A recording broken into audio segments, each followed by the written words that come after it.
Selamat pagi Bapak Ibu dan saudara yang kasih Tuhan. Hari ini kita bertemu kembali dalam Salam Pagi. Tentu kita tidak asing dengan lagu yang baru saja saya mainkan ini, yang berjudul Percaya dan Patuh dalam PPR 1. Dan lagu ini mengingatkan betapa pentingnya kita hidup sebagai umat Tuhan yang patuh kepada firman Tuhan. Nah Bapak Ibu dan saudara yang kasih Tuhan, pernahkah kita ada dalam situasi dilema dalam hal melakukan firman Tuhan? Artinya, jika kita melakukan firman Tuhan, mungkin kita akan mengalami sesuatu yang bisa merugikan kita, atau sesuatu yang secara manusiawi tidak kita inginkan. Tetapi jika kita tidak melakukan firman Tuhan, tentulah kita menjadi berdosa di hadapan Tuhan. Nah Bapak Ibu dan saudara yang kasih Tuhan, ketika Saul menjadi raja atas Israel, Alkitab menunjukkan bahwa Tuhan Allah menyesal telah memilihnya sebagai raja. Mengapa demikian? Rupa-rupanya dalam beberapa kali peristiwa menunjukkan bahwa Saul sebagai raja atas Israel tidak sungguh-sungguh melakukan apa yang telah Tuhan Allah firmankan.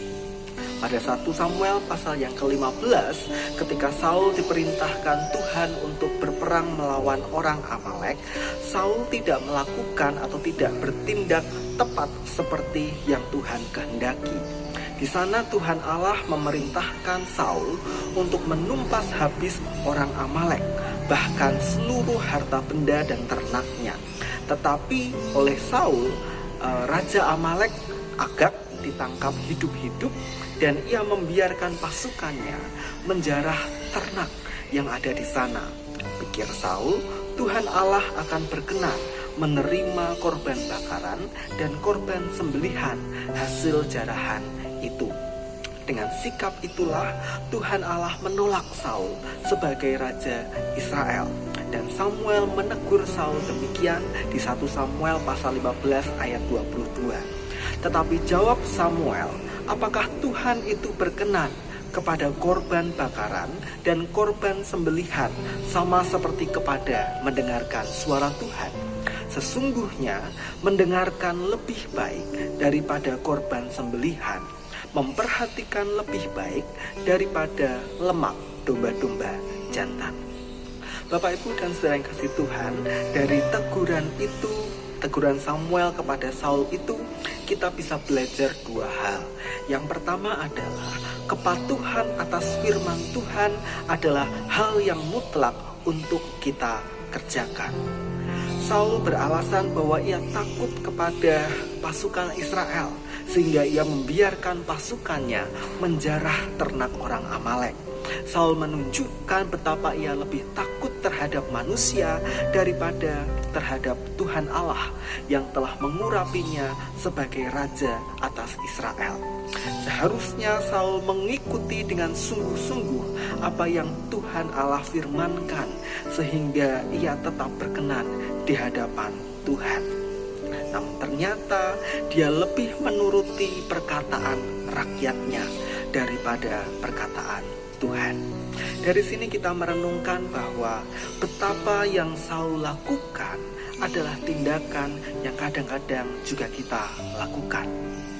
Oleh karena perkataan dan komentar orang, atau bahkan oleh karena tuntutan situasi yang kita alami, atau dengan alasan terpaksa, seringkali kita menjadi tidak melakukan firman Tuhan, atau paling tidak kita mengurangi apa yang sudah Tuhan perkatakan atau Tuhan firmankan.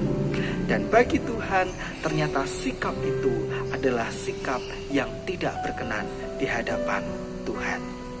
Yang kedua, kita belajar bahwa kepatuhan pada firman Tuhan tidak dapat digantikan dengan korban bakaran atau korban sembelihan.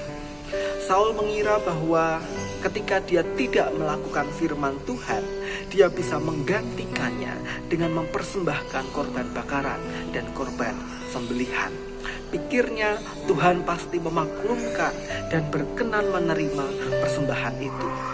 Namun ternyata persembahan itu tidak jauh lebih berarti daripada keteguhan hati untuk melakukan firman Tuhan, tepat seperti yang Tuhan mau.